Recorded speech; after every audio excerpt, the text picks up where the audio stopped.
ang mga non-acidic drinks. At dito pumapasok yung ating produkto na nagtataglay ng alpha, beta at gamma nutrients. At alam nyo ba na sa merkado ay may kape na non-acidic? Ang paborito ng marami ay ang ating MX3 Coffee Mix. Ito ay sugar-free, hindi magpapataas ng inyong presyon, ganun na rin ang asukal sa inyong katawan. At of course, hindi magiging dahilan ng palpitation. I-try po ninyo. Ang kaping ito ay nagtataglay ng alpha, beta at gamma nutrients. Kaya, kape pa more, pero dapat hindi nakakapagpa-GERD at bad breath. Muli, this is Dr. Edwin Bien. Let us all stay healthy.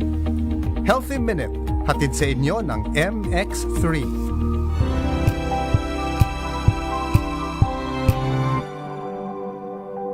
Hello, Washi! Laundry day na naman! Yay! Anong meron? Mancha ng chocolate, Oh. putik, may libag pa! Kaya natin yan! With Pride Washing Machine Detergent, may triple stain-away formula.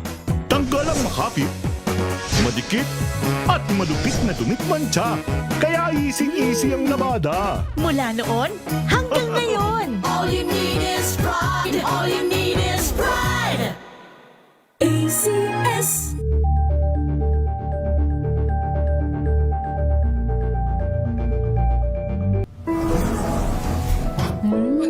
Amoy forever. Amoy NQ. Amoy New Caleb Berry Blooms. Amoy kala, amoy good vibes.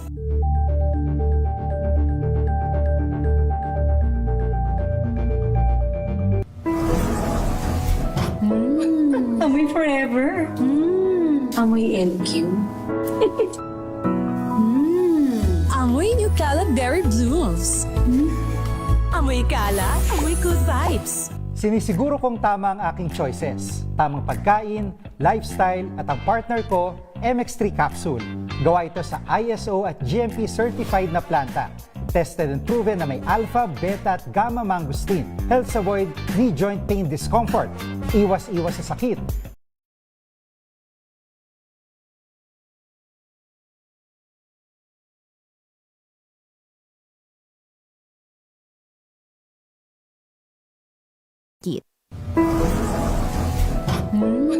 Amoy forever.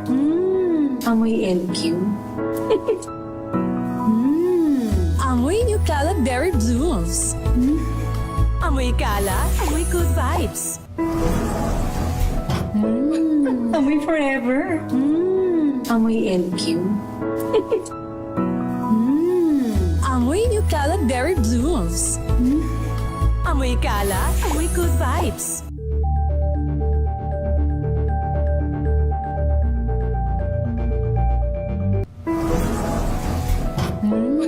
Amoy forever. Amoy NQ.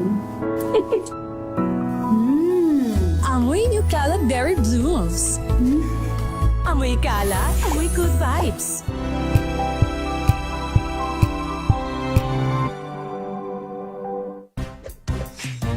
Ang galing-galing mo! Smart dishwashing paste ko! Pritong ulam na masebo, plato o kaldero. Tanggaling for everyday. Ganyan, pag smart ang dishwashing paste, may double tanggaling formula. Tanggal ang sebo, tanggal ang bakterya. Bahit para walang bahit, linis fantastic sa metal at plastic. Number one ko to. Tanggaling-galing mo! Smart dishwashing paste. ACS.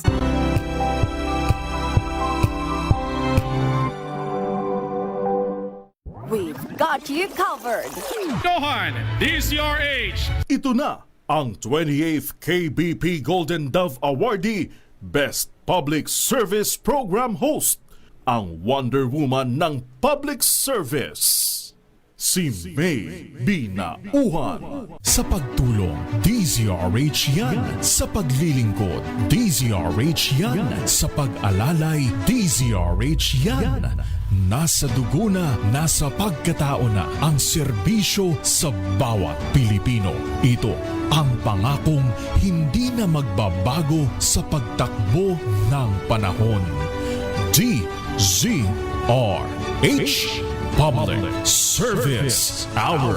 Kasama ang Wonder Woman ng DZRH, si May Binauhan sa DZRH Radio, DZRH TV at DZRH Online.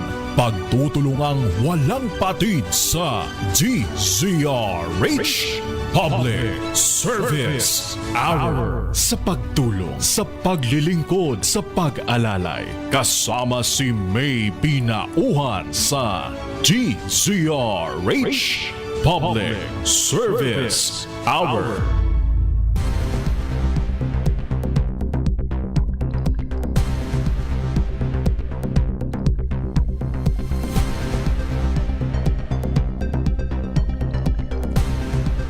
Magandang hapon Luzon, Visayas at Mindanao. Magandang hapon Pilipinas. Ngayon po ay araw ng Miyerkules, January 7, 2026. Ako po muna inyong pansamantalang makakasama hanggang alas 4 ng hapon. Minus muna ang ating Wonder Woman na si Miss May Binauhan. Ito po yung makakasama, Wina Pearl Hesoro para sa DZRH. Una sa Pilipinas, una sa Pilipino. Panibagong araw po. Panibagong programa na naman ng Public Service Hour. Pero bago po ang ating mga tatalakayin ngayong hapon, dumako muna tayo sa DOST Pag-asa. Tayo po muna ay makibalita para sa kalagayan ng ating klima. Uulanin ba tayo ngayong Biyernes? Sa pista po ng Poong Jesus Nazareno. Nasa kabilang linya na po natin si Dr. John Manalo ng DOST Pag-asa. Magandang hapon po, Dr. John. Magandang hapon po, Miss Wina. Ganon din naman sa ating mga taga-subaybay.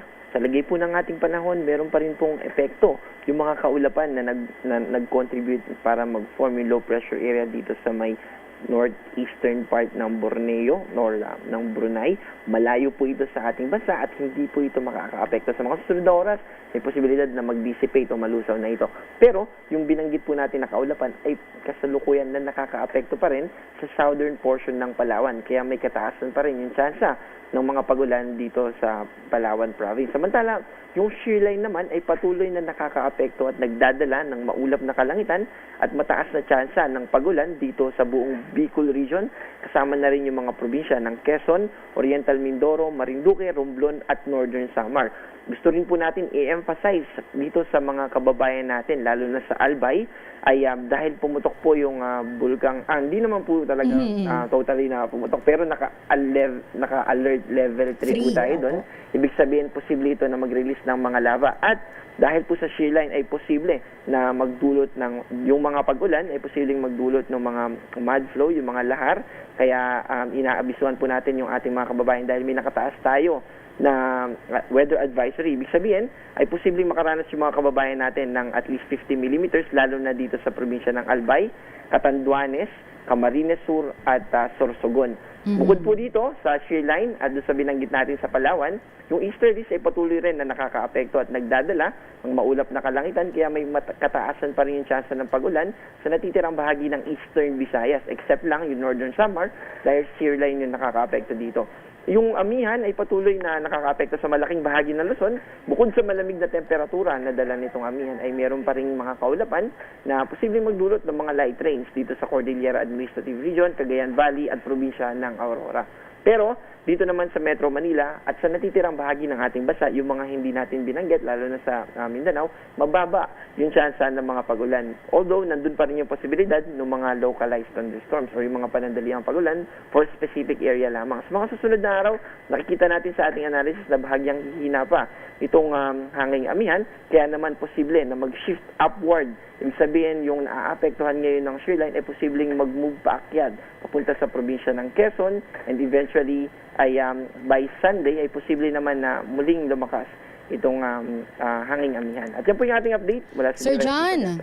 Opo, matanong ko lang Sir John, ang kalagayan po, particular na sa Biyernes, kalagayan ng ating panahon. Kasi nga po sa Biyernes, itong ating traslasyon para sa pista ng Poong Jesus Nazareno. Kamusta ba Sir? Uulanin po ba tayo? Mainit? Ano po ang dapat asahan ng ating mga kababayan pong lalahok sa ating traslasyon? Opo, dito po sa Metro Manila ay mananatili kung ano po yung nararanasan natin ngayon ay ganito rin po. Mataas yung chance na ganito rin yung magiging weather natin sa Friday.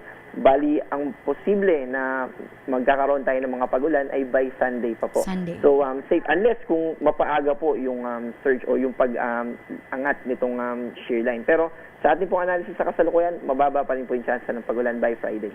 Okay. At saka ito, Sir John, meron pa po ba tayong asahang papasok pong low pressure area sa atin pong Philippine Area of Responsibility ngayong pong buwan ng Enero? Ngayong buwan ng Enero ay posibleng totally wala po talagang pumasok o mamuo na bagyo. Pero posible rin naman na may isa. Actually sa ating TC threat potential o ito yung forecast natin for the next 2 weeks. Nakikita natin na sa second week, somewhere between January 13 to January 18, ay may posibilidad na may mamuo o pumasok na low pressure area. Pero nananatili na mababa po yung chance nito. Okay. Maraming salamat po, Dr. John Manalo. Maraming salamat din po at ingat po tayo.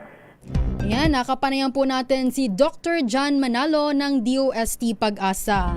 Ayan, nagbigay po ng paalala ang Pag-asa para po sa mga kababayan po natin, partikular na dyan sa Bicol Region.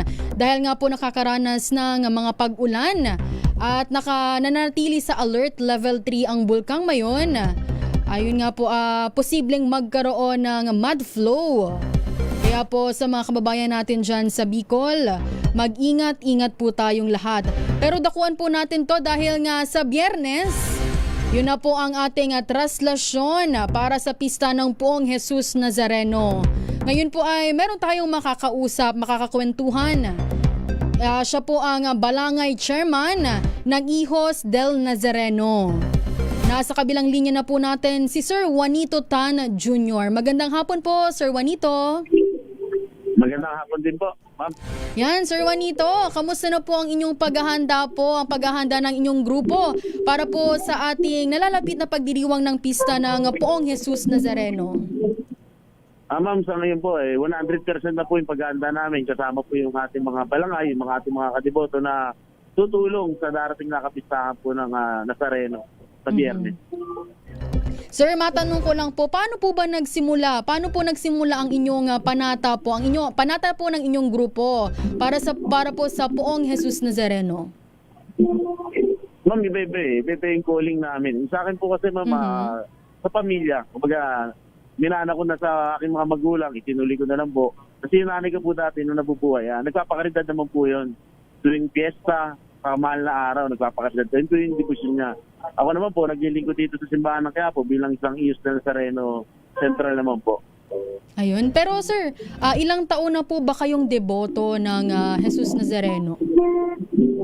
Ma'am, yung aking debosyon nasa almost sa 28 years na. Tapos yung bilang paglilingkod ko naman po rito sa simbahan ng Quiapo nasa 18 years na po. 18 bilang years. isang Hijos po.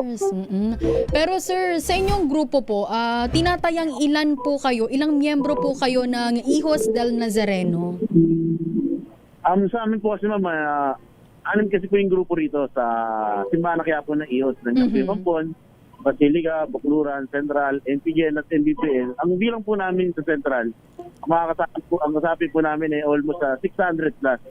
600. Na mga Hijos. Tapos po, yung hawak naman po namin mga balangay, kung saan yun naman po yung aking pinamumunuan, aabot po ng mga 30,000 to 40,000. 30,000 to 40,000. Ito po ba sir na 30,000 to 40,000, ano po ang inyong mga paghahandang ginawa?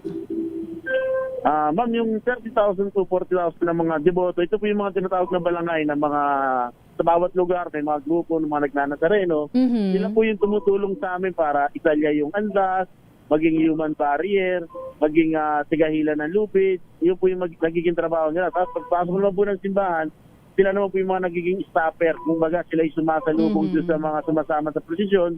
Sila rin po yung nagpoprotekta dito sa kahabaan ng Central hanggang doon sa loob ng simbahan.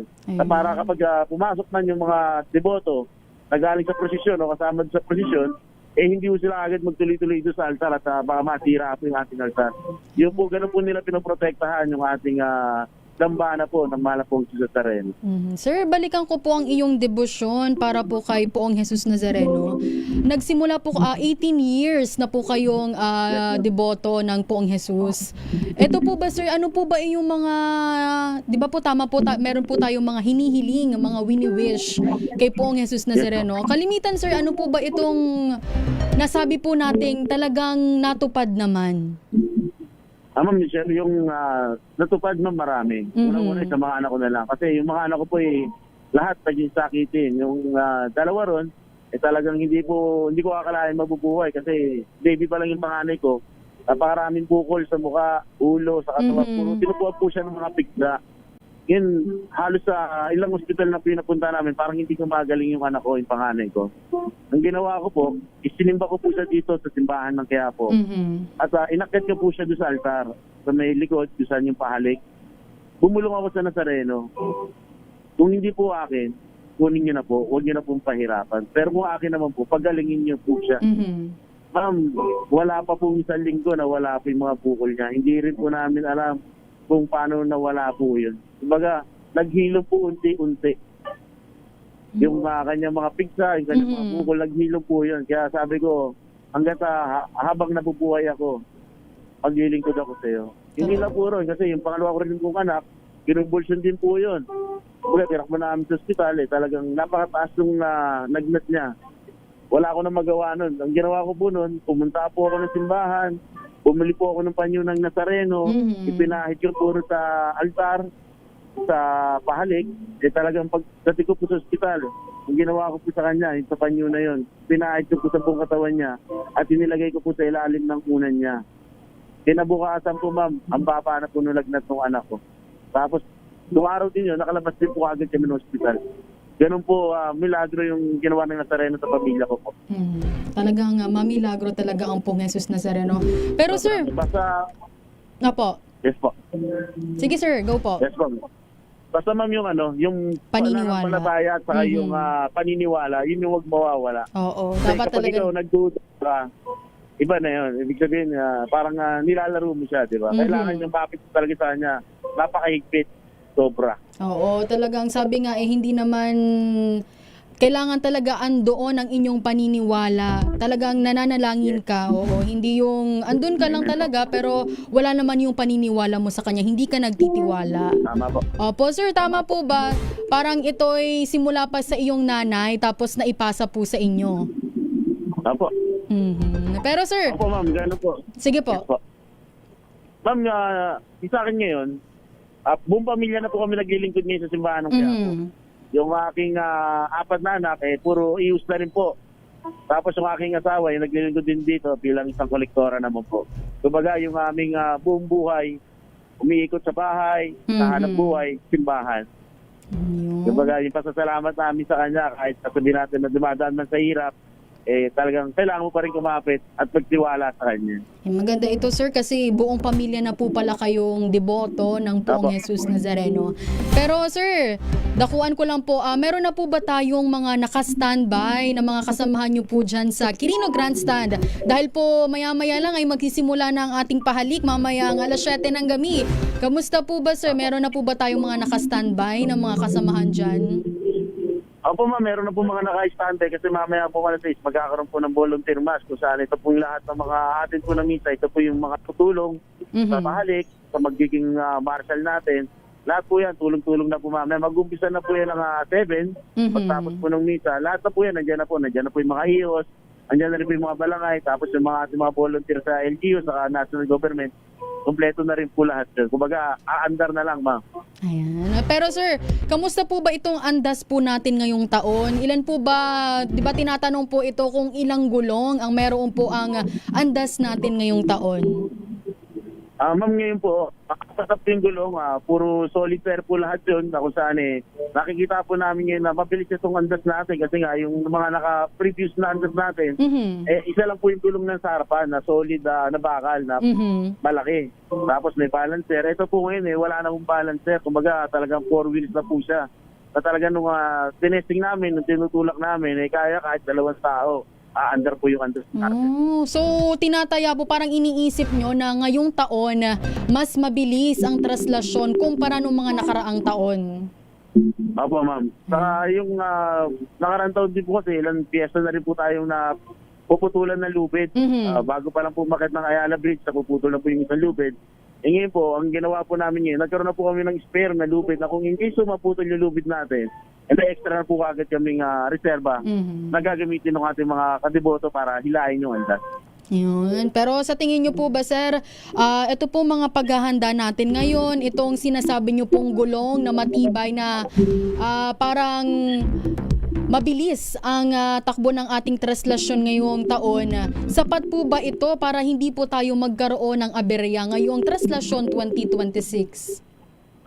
Siguro naman, ma'am, hindi naman din po kami nagkulang bilang sa mga IOS na alamin kung gaano ba katibay yung andas. Siyempre, ma'am, nasareno pa rin ang masusunod. Di po ba? Kasi sabi nga, kahit gaano kahanda tayo, pero siya pa rin, yung plano pa rin niya, masusunod, hindi pa rin yung plano natin.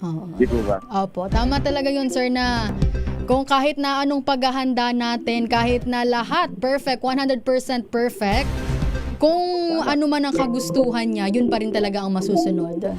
Pero sir, ito last tanong ko na po ito sa inyo. Ano po ba ang inyong mensahe sa mga deboto at mga kapwa nyo ihos na dadalo po sa Traslasyon 2026? Yun lang naman ang mensahe ng aming pura paroko, yung pagsamba, hindi pagsampa. Kasi yun yung mga nakakalimutan na ng mga ating ibang kabataan ngayon na kung saan pati iniisip nila na pinakikinggan ng Pong Jesus Nazareno yung kanilang dalangin kapag sumampa sila. Pero hindi nila alam ang pinakamataas na panalangin ay yung pagsisimba. Talagang doon mo talaga masasabi na lahat ng problema mo, lahat ng suliranin mo, pwede mo sabihin doon sa oras ng misa. Kasi siya yun Di ba? Hindi ito sa oras ng prosesyon na kung saan yung mga kabataan kasi natin ngayon, sa totoo lang, nagiging hyper. Kapag nakikita ni Nazareno, hindi na nila iniisip yung kanilang ginagawa. Kumbaga, nagiging panatiko na. Kahit makasakit sila ng kapwa nila, wala silang pakialam. Siguro, ang mensahe lang po namin na siguro mga bantayan nila, mas lalo sa mga nakakatanda na kasama ng mga kabataan yun, na bantayan nila maigi. Yung kanilang mga kabataan, turuan ng tamang proseso kung paano pa yung tamang pagdidibusyon, paano ba yung tamang pamamanata, tingin sa lahat. Yung pagiging isang tunay na deboto. Yung kasi nakakalimutan ng iba. Opo. Sir, bukod po sa mensahe, baka po meron kayong paalala, ano po ba ang mga bawal dalhin o mga pwedeng dalhin lang? Yung mga bawal po dalhin tulad ng mga alak, mga kutsilyo, yung mga ano po, kasi hindi rin po natin maiwasan, ma'am. May mga nagdadala pa rin kasi nga yung iba natin mga deboto, doon na nag-i-stay. Di po ba? Doon na natutulog, doon na nagpipiknik.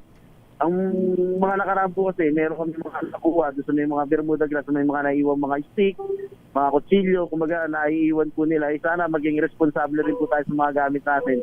Mas lalo na yung gamit po natin na nakakasakit. Ayan. Sir, maraming salamat po, Sir Juanito Tan Jr. Tayo po'y mag-ingat ngayon po ang paparating na Traslasyon 2026. Salamat din po. Ayan. Maraming salamat, Sir Juanito.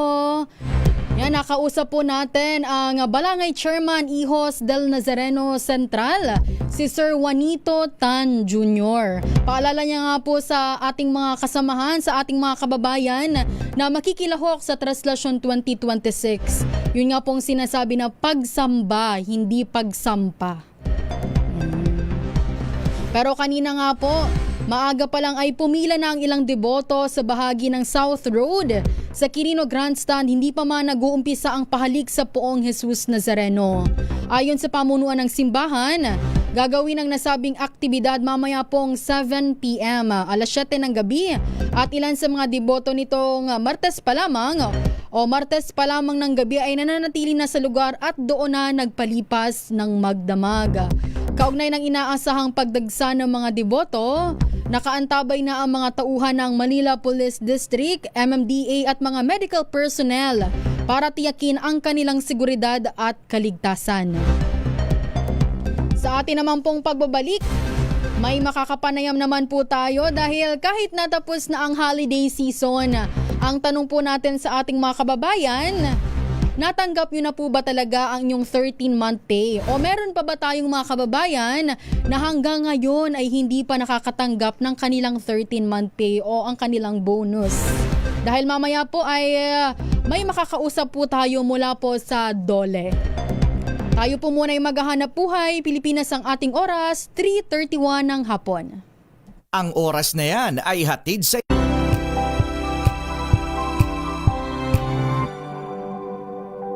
Sa lahat ng bagay, simula pa lang, siguraduhing max protection na.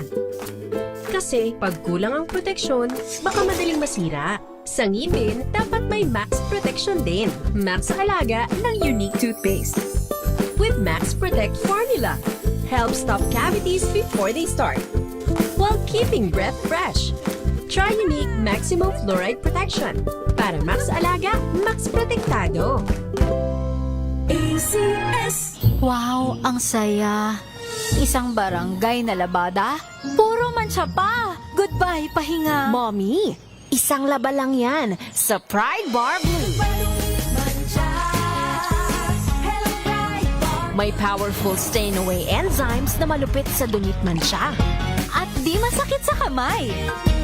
Isang laba lang yan. Hello, pahinga. Hello, Pride Bar Blue. ACS. May nagbago. May arte. May budget. Akala nyo lang yon. So solid. White Rose Papaya. Wow, White Rose.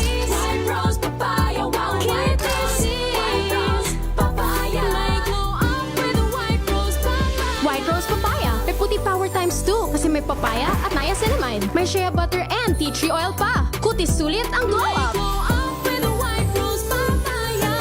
White Rose Papaya. Kutis sulit ang glow up. ACS. Amoy forever. Amoy LQ. Amoy New Caleb Berry Blooms. Amoy kala, amoy good vibes. MX3, dito ko believe.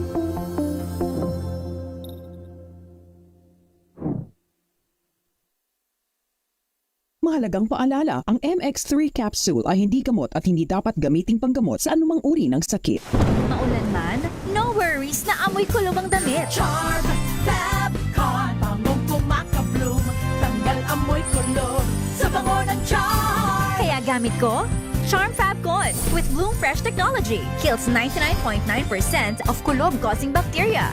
May aroma burst pa of thousands of flowers and berries. Ang sampay sa loob, no amoy kulob. Bangong kumakabloom sa Charm. Charm Fabcon. ACS. Tinesting, sinuri, siniyasan. Ang resulta? Super effective ang Shield sa pagpatay ng bakterya at virus. Shield Antibacterial Soap. Believe ang mga eksperto sa Philippine Nurses Association. At si Mami. Tiwala ako sa Shield. Shield Antibacterial Soap. Napatunayang mabisa. Ang mga nurse, tiwala. ACS. Amoy forever. Amoy LQ.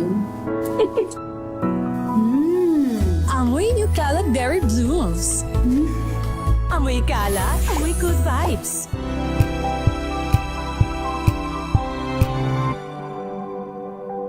Hello, Washi! Laundry day na naman! Yay! Anong meron? Mancha ng chocolate, putik, may libag pa. Kaya natin yan!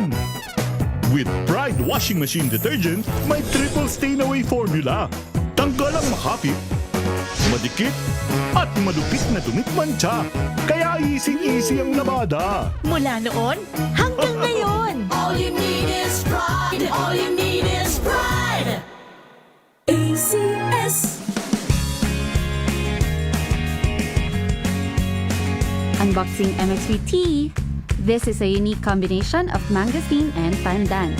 Each box has 20 tea bags that can be steeped to 1 glass or up to 1 liter of water.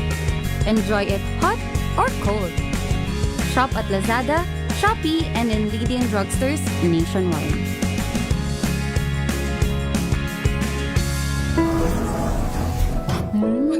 Amoy forever. Amoy LQ. Amoy New Caleb Berry Blooms. Amoy kalat, amoy good vibes. Healthy Minute, hatid sa inyo ng MX3. Hi, this is Dr. Edwin Bien. Napapansin mo ba na yung hininga mo ay Pag-alalay, kasama si May Pinauhan sa DZRH Public Service Hour. Sa pagtulong, sa paglilingkod, sa pag-alalay, nasa dugo na, nasa pagkatao na ang serbisyo sa bawat Pilipino. Ito ang pangakong hindi na magbabago sa pagtakbo ng panahon. DZRH Public Service Hour. Kasama si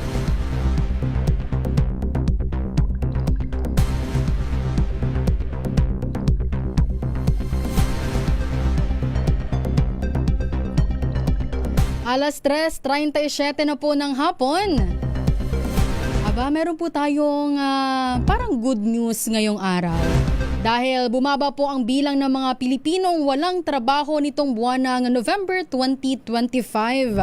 Ayon sa Philippine Statistics Authority, naitala sa 4.4% ang unemployment rate ng bansa na katumbas ng 2.25 million Filipinos na walang trabaho. Mas mababa ito kung ikukumpara sa 5% na naitala noong October 2025, nakatumbas namang ng 2.54 million na walang trabaho. Samantala, bumaba naman ang underemployment rate ng bansa sa 10.4% mula sa 12% noong buwan ng Oktubre. Katumbas ito ng 5.11 million Filipinos na may mga trabaho, ngunit humihiling pa ng karagdagang oras sa trabaho o naghahanap po ng iba pang karagdagang hanap buhay. Kaugnay po niyan, ngayong hapon, meron po tayong makakapanayam mula po sa Department of Labor and Employment. Kasama po natin si ASEC Patrick Patriwirawan. Magandang hapon po, Sir Patrick. ASEC Patrick, magandang hapon po. Subaybay. Happy New Year po, ma'am. Happy New Year, Sir Patrick. ASEC Patrick. ASEC Patrick, hindi na po ako director. Yan, ang director po. Magandang hapon po, Director Patrick. Yan. Hindi na po ako magpapaligoy-ligoy pa. Tanungin ko na po ito. Ano po ang ating pangunahing dahilan kung bakit tumaas ang employment rate noong buwan po ng November 2025? Yes, Ma'am Wina, maraming salamat po at kaninang umaga nga po nabalitaan natin yung November 2025 na Labor Force Survey results mula po sa Philippine Statistics Authority at of course welcome po natin itong resulta ngayong buwan ng Nobyembre. Katulad po nung palagi nating sinasabi, yung pong Labor Force Survey ay ating tinitignan bilang parang labor market signal kung kumusta ang lagay ng ating labor market. At tama po kayo sa mga datos na nabanggit niyo po kanina, napansin natin yung pagbaba po ng unemployment mula po sa nakaraang buwan. At nakikita nating dahilan dito, alam naman po natin katulad sa mga nakaraang taon, pag pumasok na po ang buwan ng Oktubre, Nobyembre at Disyembre, nakikita natin yung pagtaas ng demand sa mas maraming trabaho, Kaya po nakikita nating tumataas din po yung bilang ng mga kababayan nating nagkakaroon ng trabaho.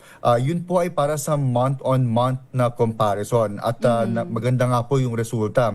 Pero po para sa year-on-year, napansin din natin na bumaba po yung bilang ng employed natin or tumaas po yung dami ng mga unemployed natin at magandang tignan kung kumusta yung naging sitwasyon noong Nobyembre noong nakaraang taon 2024 sa sitwasyon ng Nobyembre ngayong taon po ng noong 2025. So yun po yung ginagawa nating pag-assess sa sitwasyon at makikita natin yung uulitin ko din po na yung month-on-month ay nagpakita ng pagtaas at magandang indikasyon po ng labor market results po natin. Ayun, sir. Ano pong sektor ang may pinakamalaking ambag po dito po sa pagtaas po natin ng employment nitong November 2025? Ito po ba'y nasa sektor ng agrikultura o kung saan po, sir? Yes, Ma'am Winnie. Wina po. Wina, sorry po. Yes po. Yes, mula po sa report na kuha natin sa Philippine Statistics Authority yung mga may employment gains po natin.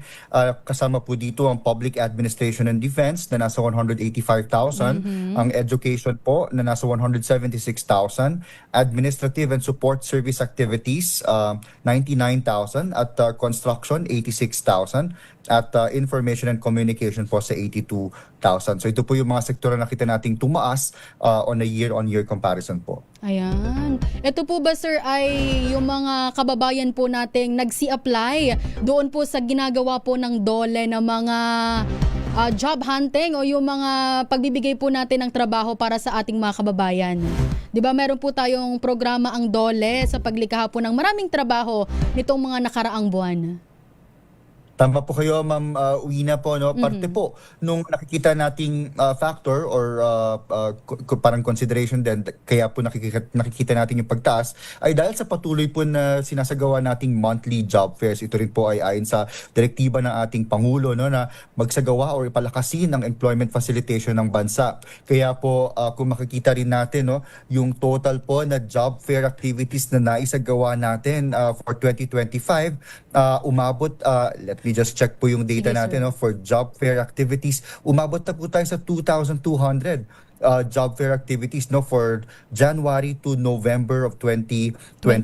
At ito po ay nakakuha ng 500,000 na mga job seekers po natin. At mula po sa 500,000 na job seekers po, meron po tayong halos 70,000 or 74,000 na hired on the spot, no? Kaya nakikita natin yung talagang tulong na naibibigay ng mga programa or serbisyo natin para mapalapit ng oportunidad para sa ating mga kababayan po ay talagang nakakatulong. At indikasyon din po yun, nakakatulong sa nakikita nating resulta ng month-on-month comparison po. Sir, dako po itong job fair natin. Kamusta po ba sir yung mga activities po natin at saka ito pong mga first time job seekers natin, kamustahin ko po ito sir, kamusta po ang paghahanap po nila ng trabaho? Mataas po ba ang ating rate na sila po ay natanggap agad sa kanilang trabaho? Thank you, Ma'am Wina. No? Unang-una, magbibigay po kami ng update tungkol po sa pag-implement natin ng mga serbisyo mula sa ating mga Public Employment Service Offices. At mula po nung January hanggang November 2025, sa lahat po ng ating mga pesos, nakakalap po tayo ng ganito kadami pong mga job seekers po. No? Umabot po ito sa 2.5 million na mga job seekers na nag-register sa ating mga pesos.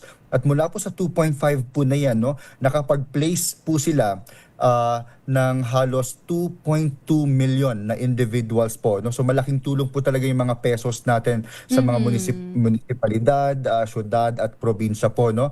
At ito po, kasama po nito yung pagmamonitor natin nung tama po kayo, first-time job seekers. At para po sa report ng 2025 January to November, umabot na po tayo sa 774,000 po, no, ng mga job seekers na nabigyan ng pre-employment documents or nagkaroon ng libreng access sa mga pre-employment documents po na ito. Pero syempre po, Director, nagsisimula po sila bilang job order. Tama po, JO, mga JO, ganon. Pero may mga chance pa rin po na maging permanent sa kanilang trabaho. Tama po ba, Director?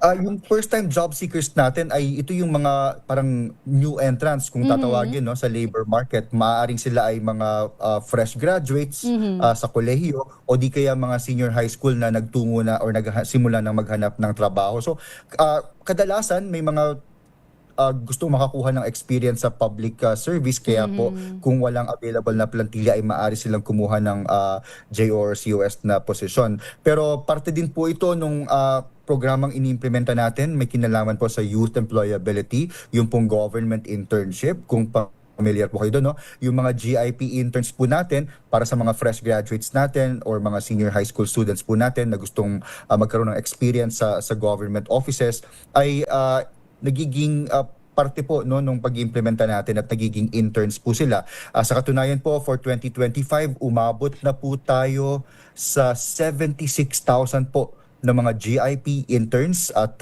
malaking tulong po ito lalong-lalo na sa mga hindi po agad nagkakaroon ng trabaho, no, na ma-engage po sila at magkaroon ng kasanayan, lalong-lalo na yung mga soft skills na natututunan nila kapag sila po ay pumapasok na sa mga opisina. Yun nga po sir, tama. Oo nga po. Pero sir, matanong ko lang po, ilang buwan po ba ang duration nitong GIP interns po natin? Ilang buwan po silang nagtatrabaho? Yes, Ma'am Wina, kadalasan sila ay na-engage ng 6 months at nare-renew ito for another 6 months, kaya umaabot o tumatagal po talaga sila ng isang taon, no, na intervention, at malaking bagay po ito, no, kung 6 months man o isang taon, dahil mula sa 6 months to 1 year nagkakaroon na sila ng experience, no, paano ba magtrabaho sa isang opisina, ano yung mga inaasahan sa atin, communication skills na nabubuo, at yung relationship with the office colleagues, no. So itong mga soft skills na ito na natututunan nila ay makakatulong, lalo na kapag natapos na yung 6 months to 1 year, magsisimula na sila mag-apply whether sa public sector pa rin o sa pribadong sektor, no, at nakakatulong sa pagiging employable nila. Ayun. Pero Director, sa kabila po nitong ating magandang balita, ano po ba ang mga nararanasan pa ring hamon ng labor market na patuloy po na tinututukan ng DOLE? Opo, Ma'am Wina, actually gusto rin po namin kunin yung pagkakataon para i-report ano yung mga nakita nating top vacancies, no, mula sa taong 2025 sige, sir. na inaasahan natin, no, na magiging in demand pa din or hard to fill sa mga susunod pa na buwan for 2026. Yes, ma'am, kabilang dito ang mga sumusunod: call center agent, 13,400 vacancies; cash collector positions, 13,000 vacancies; production machine operator, 7,500; production worker, 5,300; at customer service assistant, 4,000. So kung titignan natin mga skilled, no, or yung may mid-level skilled requirements, even high-level skill requirements, yung mga kakailanganin natin. At sa parte pong ito, importante talaga na maging accessible yung mga training opportunities para sa ating mga kababayan, no, para mas maging hireable or employable sila para sa mga ganitong posisyon. Ayan, dahil marami tayong magiging open ngayong 2026. Siguro sir, may mga kababayan tayo na ang New Year's resolution ay maghanap na ng trabaho ngayong January 2026 o ngayong taon.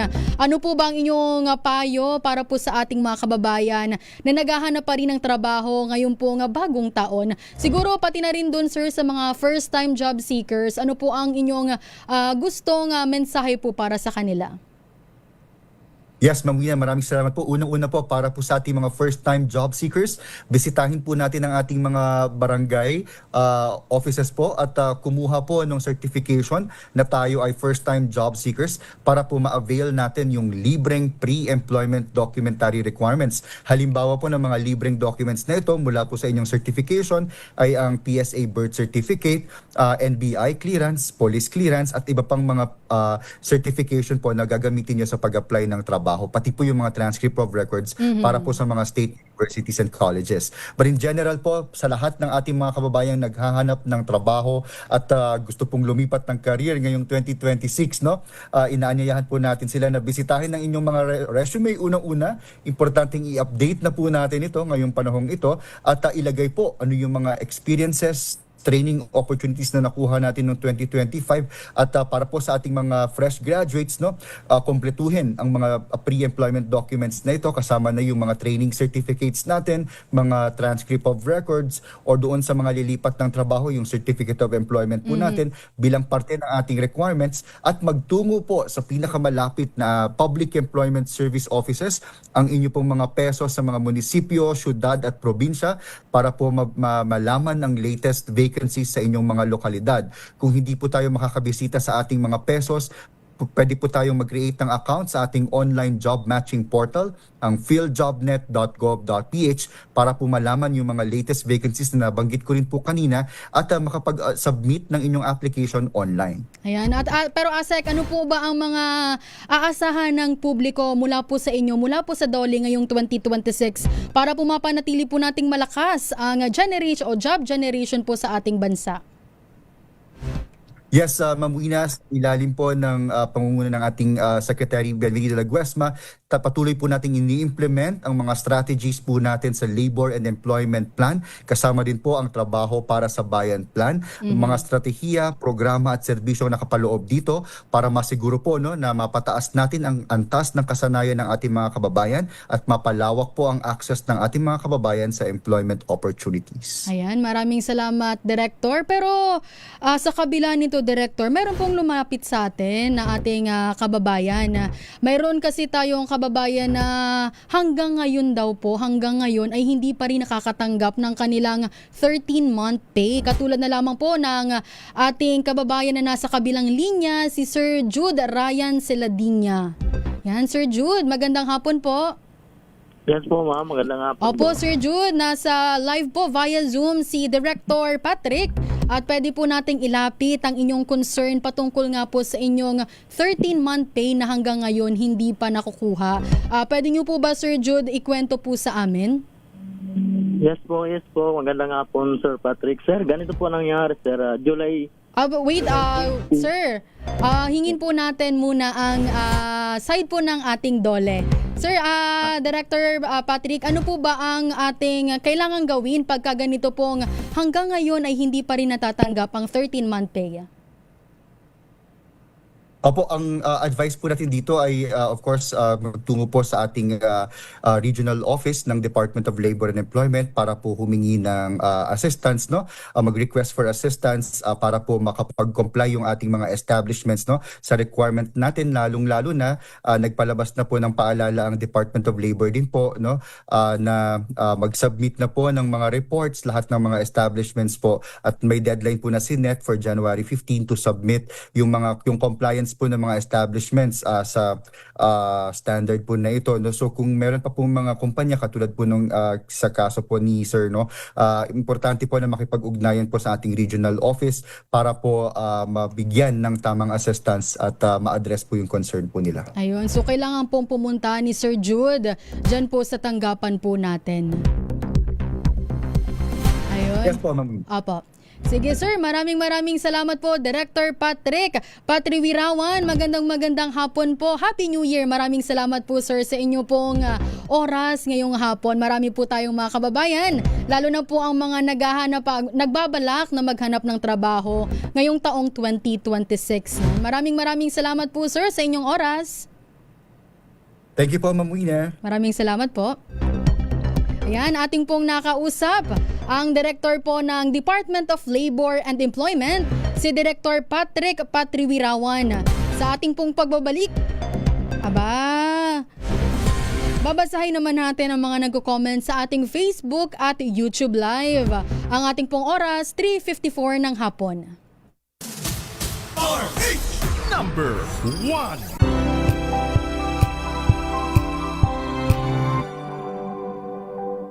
Healthy Minute, hatid sa inyo ng MX3. Hi, this is Dr. Edwin Bien. Napapansin mo ba na yung hininga mo ay nagkakaamoy na? O nasabihan ka ng iba na may amoy nga? O hindi na lang ikaw, katrabaho mo, kaopisina mo, o kaibigan mo, pagtabi sa'yo naamoy mo, kakaiba ang kanyang hininga? Baka naman mahilig siyang magkape. At kung ano-anong kape na lang dyan ang iniinom niya, ha? Hindi porke ito ay nadidinig niya sa social media, it means healthy yan. Alam po ninyo, ang pagkakaroon ng halitosis o ito yung amoy sa ating hininga ay hindi lamang problema sa ating ngipin, hindi lamang problema sa ating lalamunan. Nakita ng pag-aaral ng mga doktor na malaking bahagi nito ay dahil doon sa tinatawag na GERD or GERD. Ang ibig sabihin nito ay gastroesophageal reflux disease. Ito ba yung mga taong nangangasim ang kanilang sikmura, nagkakaroon ng gastritis dahil sa kanilang mga kinakain? Sample na lang yung mga kape nga na masyadong acidic. Isama na ron ang cola drinks. Idagdag pa natin ang pagmimiss ng ating mga pagkain sa tamang oras. Para maiwasan ito, hanapin nyo lamang po yung bang mga non-acidic drinks. At dito pumapasok yung ating produkto na nagtataglay ng alpha, beta at gamma nutrients. At alam nyo ba na sa merkado ay may kape na non-acidic? Ang paborito ng marami ay ang ating MX3 Coffee Mix. Ito ay sugar-free, hindi magpapataas ng inyong presyon, ganun na rin ang asukal sa inyong katawan. At of course, hindi magiging dahilan ng palpitation. I-try po ninyo. Ang kaping ito ay nagtataglay ng alpha, beta at gamma nutrients. Kaya, kape pa more, pero dapat hindi nakakapagpa-GERD at bad breath. Muli, this is Dr. Edwin Bien. Let us all stay healthy. Healthy Minute, hatid sa inyo ng MX3. Amoy forever. Amoy LQ. Amoy New Caleb Berry Blooms. Amoy kalat, amoy good vibes.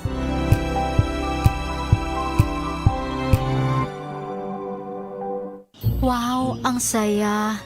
Isang barangay na labada, puro mancha pa. Goodbye, pahinga. Mommy, isang laba lang yan sa Pride Bar Blue. May powerful stain-away enzymes na malupit sa dunit mancha. At di masakit sa kamay. Isang laba lang yan. Hello, pahinga. Hello, Pride Bar Blue. ACS.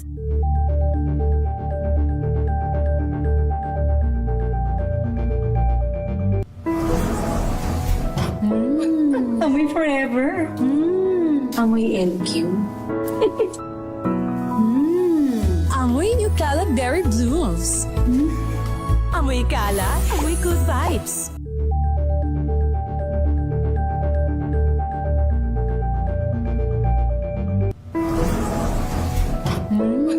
Amoy forever.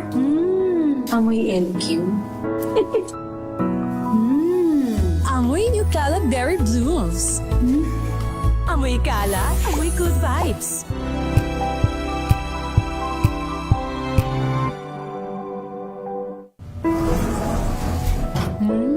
Amoy forever. Amoy LQ. Amoy New Caleb Berry Blooms. Amoy kalat, amoy good vibes.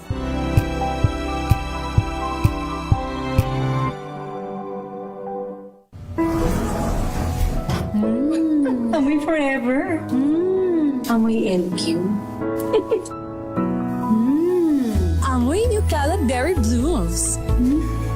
Amoy kalat, amoy good vibes.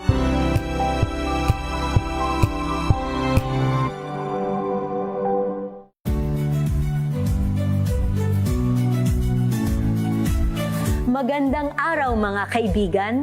Ito po ang inyong balerina ng bayan, si Lisa Makuha Elizalde, na nag-aanyaya sa inyong samahan kami at ang aming mga espesyal na panauhin para sa kalahating oras ng masayang kwentuhan sa aming programang Art to Art, kung saan ang usapang sining at kultura ay para sa lahat. Huwag kaliligtaan, tuwing linggo, alas 3:30 ng hapon, dito lamang sa DZRH Radio, DZRH TV, at via online streaming. Isang minuto na lang po bago mag-alas 4 ng hapon. Pero ngayong araw, inilabas po ng Korte Suprema ang top 20 passers ng 2025 bar examination. Nanguna sa bar exam si Jenna Roniel Ray Timola Sanchez mula po sa University of the Philippines na may average na 92.70%. Samantala, pasok din sa top 10 ang mga sumusunod. Pangalawa po si Declaros Piñel Albert Alaugan mula po sa University of Santo Tomas, Manila na nakakuha ng 92.46. Pangatlo naman si Adviento Aliza Agatep mula sa University of Santo Tomas, Manila na nakakuha ng 91.91. Pang-apat naman si Mitra Angelica De Castro mula sa De La Salle, Lipa na nakakuha ng 91.68. Panglima naman si Santos Mark Angelo Galvez mula sa University of Santo Tomas, Manila na nakakuha ng 91.58. Top 6 naman, dalawa. Si Ompad Joey Loyloy mula sa University of San Jose Recoletos At si Pagia Enrico Gabriel Reyes mula sa University of Manila o Ateneo de Manila University na nakakuha po ng parehong 91.25. Top 7 naman si Gata Johan Rafael Silapan mula po sa University of Santo Tomas, Manila na nakakuha naman ng 90.90%. Top 8 naman si Sarmiento Marie Chantel Atienza mula po sa University of the Philippines na nakakuha ng 90.87. Top 9 naman po si Lucas Richmond Bulan mula po sa University of La Salette na nakakuha ng 90.45. Top 10 naman si Yap Jasmine Terian Afable mula po sa University of the Philippines na nakakuha ng 90.36. Ayon po sa Korte Suprema, umabot sa 5,594 ang pumasa sa 2025 bar exam mula po sa 11,425 na bar takers. Nakatakda po ang kanilang oath-taking at paglagda sa Roll of Attorneys sa February 6, 2026 sa Philippine Arena. Kaugnay po niyan, gusto ko din pong batiin ang 24 new lawyers ng Emilianum dyan sa Sorsogon. Congratulations po sa inyong lahat sa 5,594 na nakapasa sa bar exam. Congratulations po. Pero ngayong araw, may gusto lang po akong batiin dahil ngayong araw nagsiselebrate ng kanyang birthday ang aking paboritong pinsan.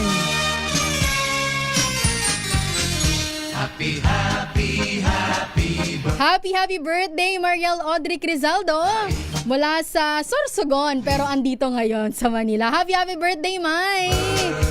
Happy birthday, aba. Wala ba tayo dyan? Batian lang ba tayo dito? Wala ba tayo dyan? Happy birthday! At maraming salamat din po sa ating nakasama ngayong hapon kay Aiza Gabriel. Maraming salamat. Maraming salamat din po sa ating radio tech, television tech. Magandang hapon. Maraming salamat. Mula po dito sa News Center, dito na po nagtatapos ang ating isang oras na paghahatid ng serbisyo. Minus po muna ang ating Wonder Woman, Miss May Binauhan.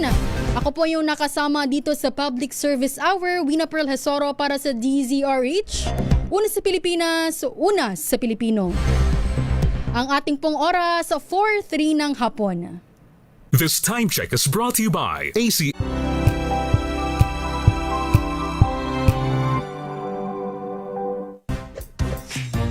Ang galing-galing mo, Smart dishwashing paste ko, Prito ulam na masep.